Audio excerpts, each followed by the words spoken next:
Guys, muna natin matulog ha.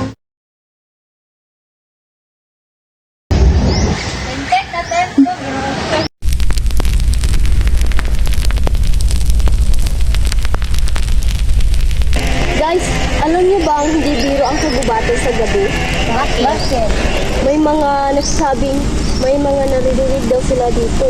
Mga tunog na hindi dapat natin naririnig. Nakakawat ang dito yung luto ni Mika. Tingnan mo, tunog na oh. Hoy! Ito, kahoy. Dagdag. Kalma lang kayo, okay? Karaniwang gubat lang to. Walang dapat ikatakot. Nag-alala naman kayo ng walang dahilan.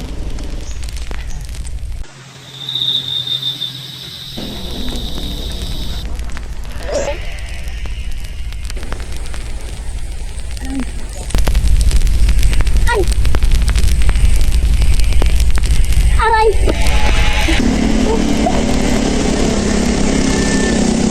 Guys, sunog ang marshmallow. Pasensya na. Mika, kasalanan mo to. Kaya ngayon muna na tayong makain. Sinabi ko ng pasensya na eh.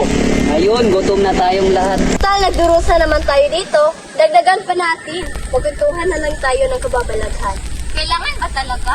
Siyempre, tradisyon yun eh. May alam akong kwento. Sinasabi nilang sa kagubatan ito mismo may mga nawawala. May naririnig daw na bumubuloy, tinatawag sila palayo. At kung may narinig kang nabag sa likuran mo, huwag kang inilig. Dahil kapag Ayoko na, tama na yan. Nakakatakot kayo eh. Kwento lang naman yan. oo nga. Oo nga. Suming eh. Ano yun? Narinig mo ba?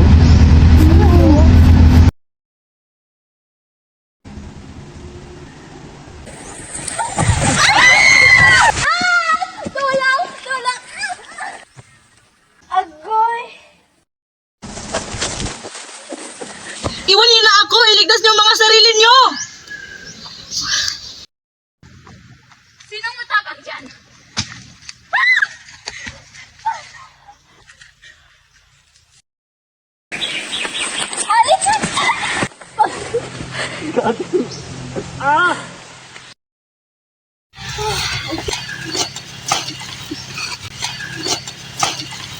Okay, okay. Pasok tayo.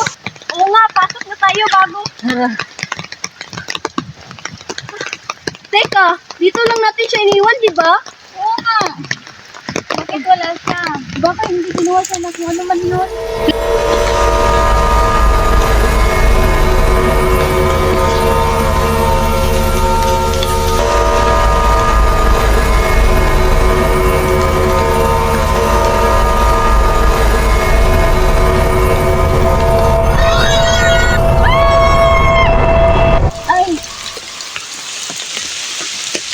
Sa totoo lang, Karen, ikaw ang pinaka nakakatakot dito sa gubat. Oo nga, oo nga.